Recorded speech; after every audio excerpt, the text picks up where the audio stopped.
মাত্র 5 মিনিটের মধ্যেই মাত্র 1 কাপ আটা দিয়ে 20টার থেকেও বেশি রুটি খুব সহজেই চটজলদি বানিয়ে নিতে পারবে।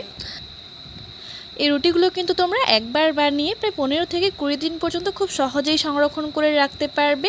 এই রুটিগুলো দিয়ে কিন্তু যে কোনো ধরনের রেসিপি তোমরা তৈরি করে নিতে পারবে। আজ আমি তোমাদের কাছে এই পাতলা রুমালি রুটির সাথে দারুণ টেস্টি নিরামিষ আলুর দমের রেসিপি শেয়ার করব। কোনো রকম কাজু পোস্ত কিংবা পেঁয়াজ রসুন ছাড়াই তোমরা এই আলুর দমটি সহজে বানিয়ে নিতে পারবে। তো এই আলুর দম বানানোর জন্য সবার প্রথমে আমি এখানে খানিকটা সরষের তেল দিয়ে দিলাম। তেলের পরিমাণটা আমি একটু বেশি করে দিয়েছি, এই তেলে সম্পূর্ণ রান্নাটা করব। তেলটা ভালো করে গরম হয়ে আসলে এর মধ্যে দিয়ে দেব খানিকটা হলুদ গুঁড়ো আর দিয়ে দেব স্বাদ অনুযায়ী নুন। খুবই সামান্য পরিমাণ নুন দেব প্রথম দিকে, দিয়ে এবার এর মধ্যে সেদ্ধ করে রাখা আলুগুলো দিয়ে দেব। আমি এখানে প্রায় 400 গ্রাম মতো আলু নিয়েছি। আলুর পরিমাণটা অবশ্যই তোমার নিজেদের পছন্দ অনুযায়ী নিতে পারো। এবার এই আলুগুলোকে হাই ফ্লেমে একটু লালচে করে ভেজে নেব। আলুগুলোকে যত ভালো করে ভাজা হবে ততই কিন্তু এই রান্নার টেস্টটা বাড়বে। আলুগুলোকে 2 মিনিট মতো বেশ লাল লাল করে ভেজে নিয়েছি, এবার এগুলোকে তুলে নেব।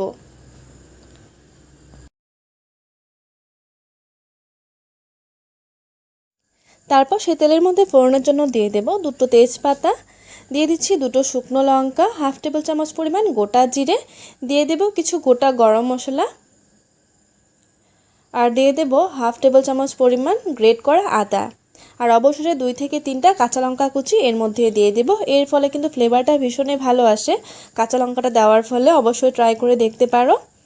এবার কিছুক্ষণ এই সব উপকরণগুলোকে মিশিয়ে নেব, প্রায় 30 সেকেন্ড মতো। আদা আর কাঁচা লঙ্কাটা হালকা একটু ভাজা ভাজা হয়ে যাওয়ার পর এর মধ্যে দিয়ে দেবো একটা বড় সাইজের টমেটো কুচি।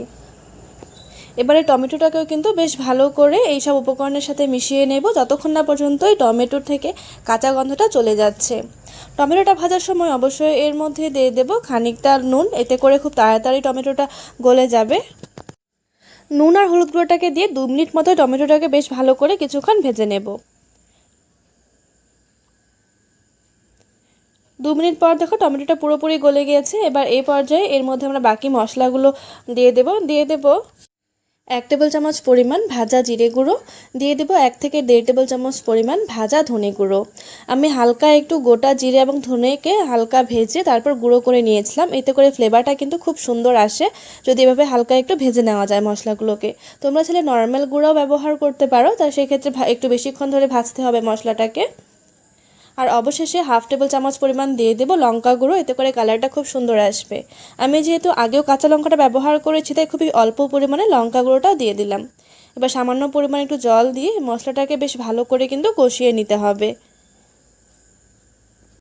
মশলাটা কষানোর সময় এর মধ্যে দিয়ে দেব 1 থেকে 1.5 টেবিল চামচ পরিমাণ বেসন, এতে করে খুব সুন্দর একটা গ্রেভি আসবে এই আলুর দমের মধ্যে, আর খেতেও কিন্তু ভীষণ ভালো লাগবে। বেসনটা অবশ্যই ভাজার সময় দিতে হবে, বেসনটা যেন কাঁচা থেকে না যায়, তাই মশলার সাথে বেশ ভালো করে কষিয়ে নিতে হবে। আর আলুর দম যদি একটু মিষ্টি মিষ্টি খেতে ভালো লাগে তাই 1 টেবিল চামচ পরিমাণ চিনি দিয়ে দিলাম। এবার এই সব উপকরণগুলোকে বেশ 2 থেকে 3 মিনিট মতো ভেজে নেব। মশলাটা যখন পুরোপুরি কষানো হয়ে যাবে এর মধ্যে দিয়ে দেব ভেজে রাখা আলুগুলোকে দিয়ে আরও 1 মিনিট মতো ওই মশলার সাথে ভালো করে নাড়াচাড়া করে নেব। তারপর এর মধ্যে দিয়ে দেবো 1 গ্লাস পরিমাণ গরম জল। রান্নায় অবশ্যই সবসময় গরম জল ব্যবহার করলে কিন্তু রান্নার টেস্ট আরও দ্বিগুণ হয়ে যায়। এবার এই জলটাকে দিয়ে এটাকে ফুটতে দেবো আরও 5 মিনিট মতো। গ্রেভিটা অবশ্যই তোমরা নিজেদের পছন্দ অনুযায়ী দিতে পারো, কে কতখানি গ্রেভি খেতে পছন্দ করো। 5 মিনিট পর দেখো ঝোলটা কিন্তু খুব সুন্দরভাবে ফুটে উঠেছে। এবার এই পর্যায়ে এর মধ্যে দিয়ে দেবো 1 টেবিল চামচ পরিমাণ ঘি। আর তোমাদের ঘরে যদি হিংটা অ্যাভেলেবেল থাকে অবশ্যই কিন্তু তোমরা এখানে হিংও ব্যবহার করতে পারো ফোড়নের সময়, তাহলে এর টেস্ট আরও বেশি বেড়ে যাবে। আর সামান্য একটু গরম মশলা গুঁড়ো ছড়িয়ে নামিয়ে নিলেই কিন্তু রেডি হয়ে যাবে নিরামিষ আলুর দম। রেসিপিটি শেষ পর্যন্ত দেখার জন্য অনেক অনেক ধন্যবাদ। সহজে চটজলদি হয়ে যাবে। তাহলে চলো দেখে নেই এই রুটিগুলো আমি ঠিক কীভাবে তৈরি করছি। এই রুটি তৈরি করার জন্য সবার প্রথমে একটি বড় পাত্র নিয়ে নিলাম, তার মধ্যে দিয়ে দেব 1 কাপ মতো আটা। আমি কিন্তু এখানে খোলা আটাটা নিয়েছি, লুজ আটাটা। যেহেতু খোলা আটাটা একটু হোয়াইট কালার হয় দেখতে, তাই রুটিগুলো কিন্তু পুরো হোয়াইট হবে, দেখতে ভালো লাগে। তোমরা চাইলে কিন্তু প্যাকেট আটাটা দিয়েও করতে পারো কিংবা ময়দা দিয়েও করতে পারো। এই আটার মধ্যে এবার দিয়ে দেব সামান্য পরিমাণ একটু নুনটাকে দিয়ে আমি হাত দিয়ে বেশ ভালো করে আটা আর নুনটাকে মিক্স করে নিচ্ছি। তারপর আমি এখানে নিয়ে নিয়েছি নর্মাল রুম টেম্পারেচারে থাকা জল, কোনো গরম জল ব্যবহার করছি না এর মধ্যে। এই জলটা দিয়ে অল্প অল্প করে দিয়ে এর একটা ডো আমরা মেখে নেব। নর্মালি আমরা যেভাবে রুটির জন্য ডো তৈরি করি ঠিক সেভাবেই। ডোটা কিন্তু বেশ ভালো করে আমার মাখা হয়ে গেছে। আমি এখানে এই ডোটা মাখার জন্য জল ব্যবহার করেছি, তোমরা চাইলে কিন্তু দুধটাও ব্যবহার করতে পারো। কিন্তু দুধটা দিয়ে এই রুটিটা মাখলে কিন্তু এই রুটিটাকে খুব বেশি দিন ধরে সংরক্ষণ করে রাখা যাবে না। তাই তোমরা যদি এই রুটিগুলোকে সংরক্ষণ করে রাখতে চাও সেক্ষেত্রে কিন্তু দুধটা ব্যবহার করবে না, সেখানে জলই দিতে হবে। জল ছাড়া তৈরি করলে কিন্তু সেটা নষ্ট হয়ে যাবে রুটিটা। ডোটা দেখো খুব ভালো করে মাখা হয়ে গেছে আমার।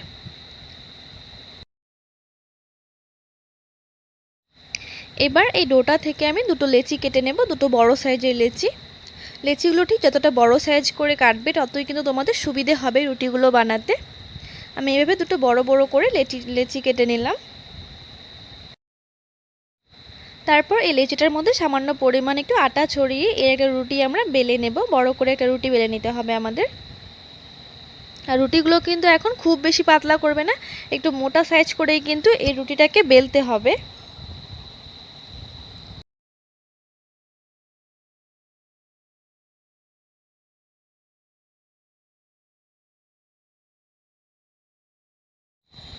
রুটিটা কিন্তু বেলা হয়ে গেছে। এবার আমরা এমন সাইজের একটা গ্লাস নিয়ে নিয়েছি যাতে সবগুলো রুটি একদম পুরো একই সাইজের হয়। এই গ্লাস দিয়ে ছোট ছোট করে আমরা রুটি কেটে নেব। এর থেকে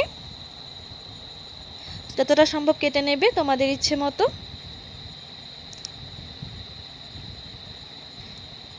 তারপর এই আটাটাকে সরিয়ে নেব, এক্সট্রা যে বাড়তি আটাটা রয়ে গেছে সেটা দিয়ে কিন্তু আবারও আমরা আরেকটা রুটি বেলে নেব।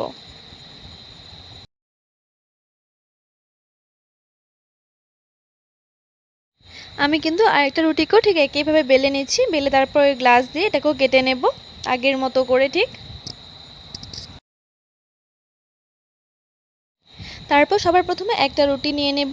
এই রুটির ওপর দিয়ে দেবো সামান্য পরিমাণে একটু সাদা তেল। তেলটাকে খুব ভালো করে কিন্তু লাগিয়ে দিতে হবে সম্পূর্ণ রুটিটার মধ্যেই। তেলটাকে লাগিয়ে এবার এর মধ্যে দিয়ে দেবো সামান্য পরিমাণ একটু আটা। এর উপর ছড়িয়ে দিতে হবে এভাবে শুকনো আটা। শুকনো আটাটা ছড়িয়ে তারপর এর উপর আরেকটা রুটি দিয়ে দিতে হবে। আরেকটা রুটি দিয়ে তারপর সেম প্রসেস কিন্তু বারবার করতে হবে আমাদের। আবারও তেল লাগিয়ে আবারও এর মধ্যে কিন্তু সামান্য পরিমাণে একটু আটা ছড়িয়ে দিতে হবে। এভাবে করে আমরা একসাথে 4 থেকে 5টা রুটি একসাথে জোড়া লাগিয়ে নেব। তোমরা কিন্তু অনেকগুলো একসাথে করতে পারো, প্রায় 8 থেকে 10টাও করে নিতে পারো একসাথে। তারপর এই রুটিগুলোর মধ্যে সামান্য পরিমাণ একটু আটা ছড়িয়ে এটাকে আমরা খুব পাতলা করে বেলে নিতে হবে, যতটা সম্ভব হয় পাতলা। এই রুটিটাকে ঠিক যতটা সম্ভব পাতলা করে বেলবে আর তোমাদের রুটিগুলোও কিন্তু ঠিক ততটাই পাতলা হবে।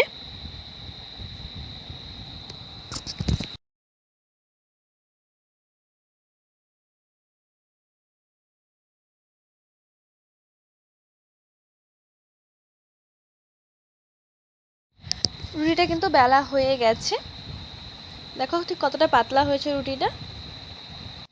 তারপর একটা শুকনো তাওয়ার মধ্যে এই রুটিটাকে দিয়ে দিলাম। রুটিটাকে দিয়ে কিন্তু গ্যাসের ফ্লেমটা মিডিয়াম করে রেখে প্রায় 1 থেকে 2 মিনিট মতো ভেজে নেব। খুব বেশি ভাজার প্রয়োজন নেই, তোমরা যদি এটা সংরক্ষণ করে রাখতে চাও।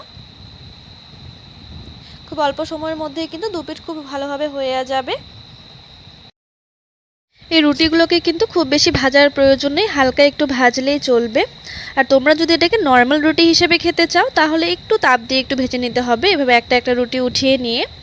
আর যদি তোমরা এটাকে অ্যাজ এ শিট হিসেবে ব্যবহার করো, যে কোনো পুর ভরিয়ে কিংবা এগ রোলের শিট হিসেবে, তাহলে কিন্তু এভাবে করে নামিয়ে নিলেই কিন্তু তোমাদের পাতলা রুটি একদম পুরো রেডি হয়ে যাবে। আমি তোমাদেরকে একটা উঠিয়ে দেখাচ্ছি, দেখো ঠিক কতটা পাতলা হয়েছে। সবগুলো রুটি কিন্তু আমার পাতলা হবে এবং নরম তুলতুলে হবে। তোমরা কিন্তু 15 থেকে 20 দিন খুব সহজেই অনায়াসে রুটিগুলোকে রেখে দিতে পারো ফ্রিজের মধ্যে, একটা রুটিও কিন্তু নষ্ট হবে না। তোমাদের এই রেসিপিটি ভালো লাগলে অবশ্যই আমার চ্যানেলটিকে সাবস্ক্রাইব করে দিও আর ভিডিওটিতে একটি লাইক করে দিও। আর তোমরা যারা এই ভিডিওটি সম্পূর্ণ দেখেছো তাদেরকে অনেক অনেক ধন্যবাদ।